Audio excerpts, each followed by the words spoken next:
Bu. Waalaikumsalam. Bagaimana kabarmu? Baik? Kurang baik, Bu. Maaf sebelumnya, Bu. Nama saya Nadine. Halo Nadine, perkenalkan nama Ibu Sarah. Tadi kan Nadine berkata tidak baik. Memangnya kenapa? Apa yang kurang baik Nadine? Begini, Bu. Saya punya masalah dengan pacar saya. Tapi apakah Ibu ada waktu untuk mendengarkannya? Iya, tunggu. Terima kasih, Bu. Baik Nadine.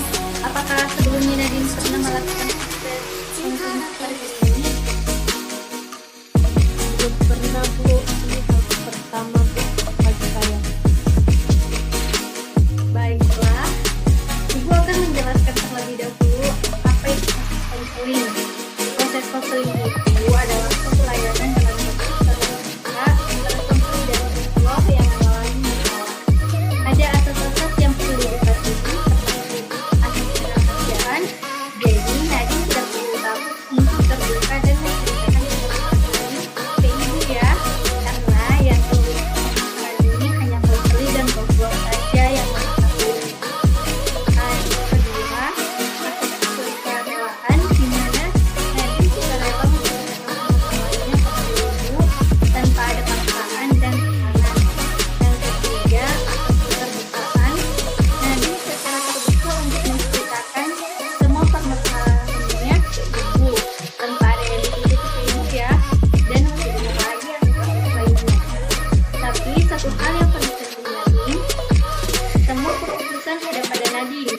Ibu sebagai konselor hanya sekedar memberikan arahan dalam menangani masalah Nadine ya. Jadi seperti itu, Bu. Saya sudah paham, Bu. Iya, baiklah. Jika Nadine sudah paham, silahkan ceritakan masalahnya ya. Tadi Nadine punya masalah terkait pacarnya kan? Iya, Bu, benar. Saya punya masalah dengan pacar saya. Jadi begini, Bu. Saya sudah lama berpacaran dengannya dan dia mulai berubah, Bu. Dulu dia sayang banget sama saya, tapi sekarang Sekarang kenapa? sekarang dia tidak suka menampak saya, Bu.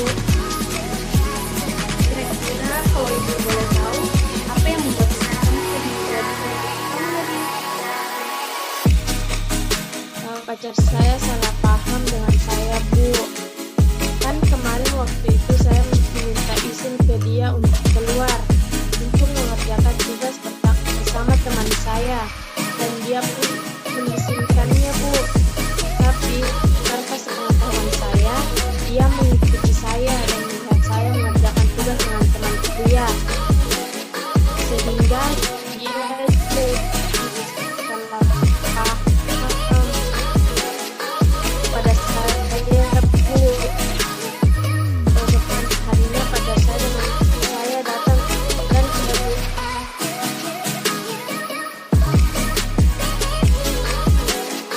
Kenapa tadi sehingga dia jadi salah paham? Tadi terputus. Tentang ulangi.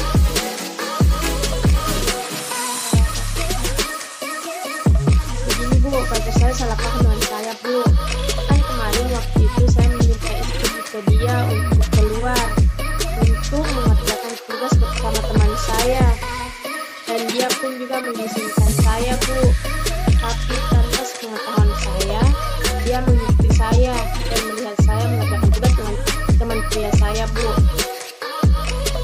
Sehingga dia jadi salah paham kepada saya, Bu.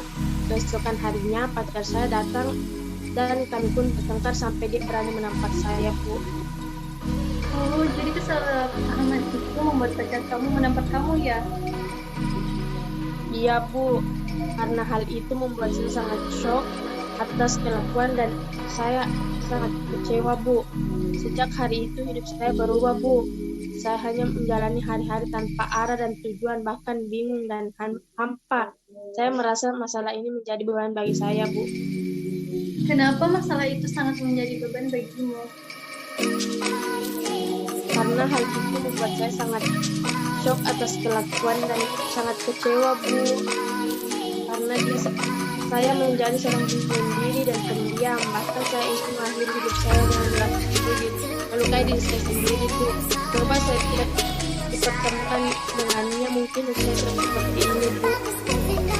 Sepertinya kamu sangat kecewa dengannya dan berandai jika tidak bertemu dengannya bersama itu. Iya, Bu. Dia tidak mendengarkan saya. Dia hanya marah karena teman pria saya itu. Padahal ada teman perempuan saya juga, Bu. Kami tidak berdua. Jika seperti itu, apa yang Nadine inginkan setelah dalam proses konseling ini? Saya ingin masalah ini selesai, Bu.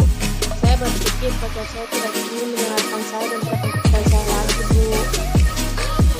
Baiklah, jadi masalah Nadine saat ini, Nadine merasa sangat kecewa dengan kelakuan pacarnya, sehingga Nadine menjadi seorang penyendiri dan pendiam, bahkan ingin mengakhiri hidup dengan diri sendiri. Apa benar seperti itu, Nadine? Iya, Bu, benar sekali. Ibu rasa kamu selalu berpikir negatif dan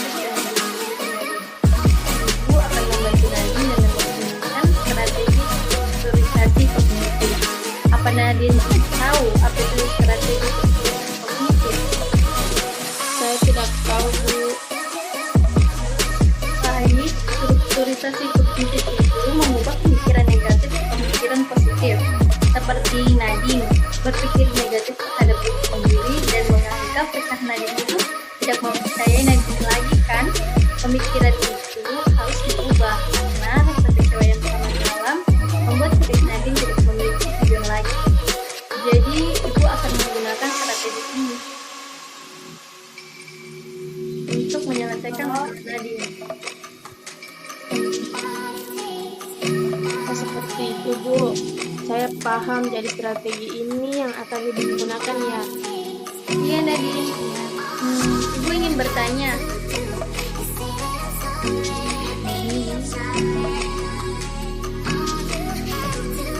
Apa, Bu? Menurut Nadine, apa kamu tersebut adalah semua kesalahan Nadine dan tanpa alasan yang jelas dia harus kepada Nadine. Bagaimana ya, Bu? Saya bingung. Tapi menurut saya dia marah karena kesalahan saya yang tidak dapat dulu dengan dia, Bu. Jadi, apakah hal tersebut tidak menyebabkan sikap Nadine menunjukkan hal yang tidak bijak?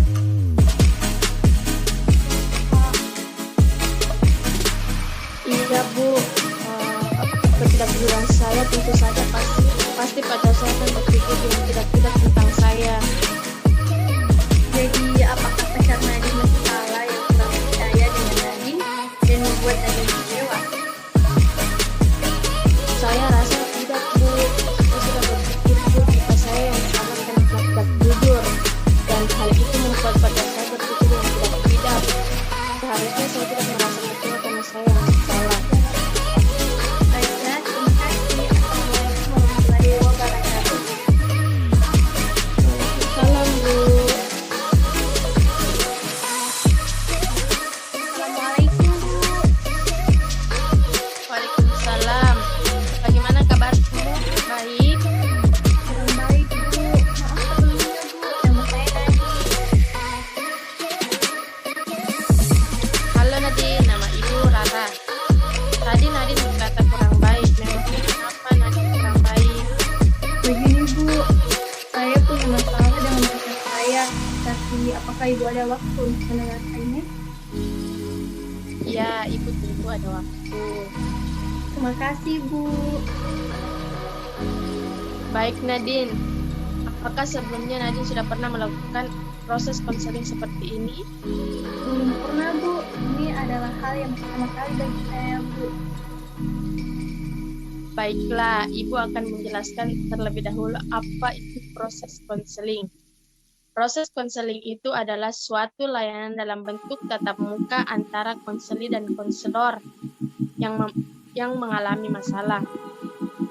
Ada asas-asas yang dipatuhi seperti asas kerahasiaan. Jadi Nadine tak perlu takut untuk terbuka dan menceritakan permasalahan Nadine ke Ibu. karena yang tahu permasalahan ini hanya konselor dan konselor saja mengetahuinya. Asas yang kedua yaitu asas kesukarelaan, di mana Nadine sukarela menceritakan permasalahannya kepada ibu tanpa ada paksaan dan tekanan. Asas yang ketiga itu asas keterbukaan. Nadine secara terbuka untuk menceritakan suatu permasalahan ke ibu tanpa ada yang ditutupi ke ibu. Dan masih banyak lagi asas lainnya. Satu hal yang penting Nadine, semua keputusan ada pada Nadine. Ibu sebagai konselor hanya sekedar memberikan arahan dan menangani masalah Nadine. Oh, jadi seperti itu ya, Bu. Saya sudah paham, Bu.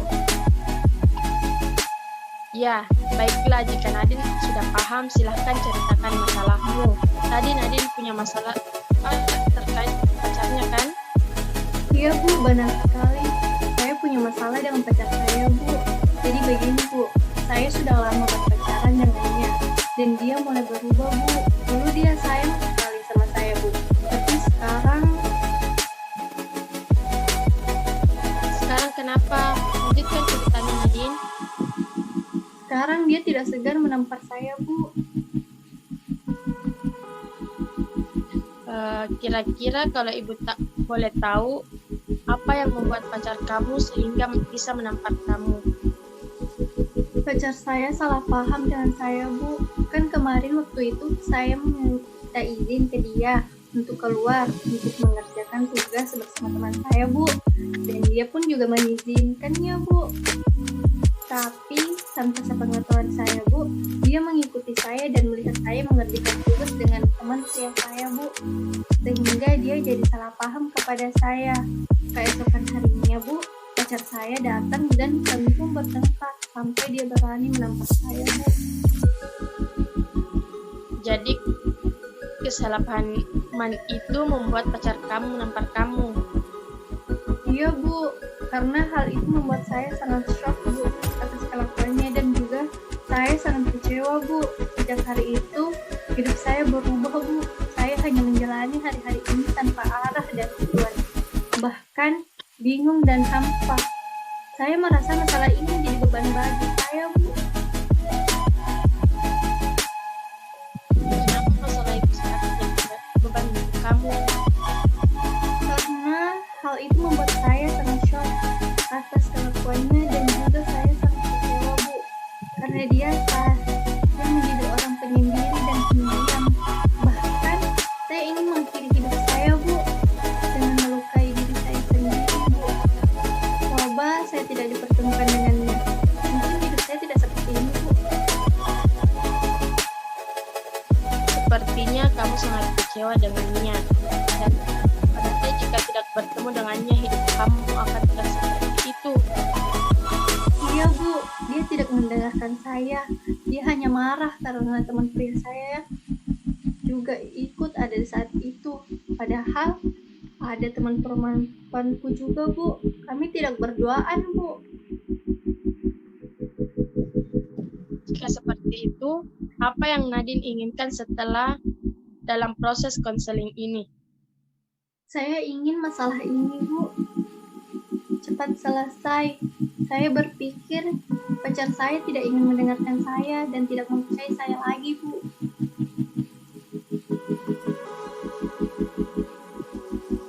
Baiklah, jadi masalah Nadine saat ini, Nadine merasa sangat kecewa dengan kelakuan pacarnya sehingga Nadine menjadi seorang penyendiri dan pendiam. Bahkan ingin mengakhiri hidup dengan melukai diri sendiri. Apakah benar seperti itu, Nadine? Iya, Bu, benar sekali. Ibu rasa kamu terlalu banyak berpikir negatif dengan diri sendiri. Ibu akan membantu Nadine dengan menggunakan strategi strukturisasi kognitif. Apakah Nadine tahu apa itu strategi struktur kognitif? Saya tidak tahu, Bu.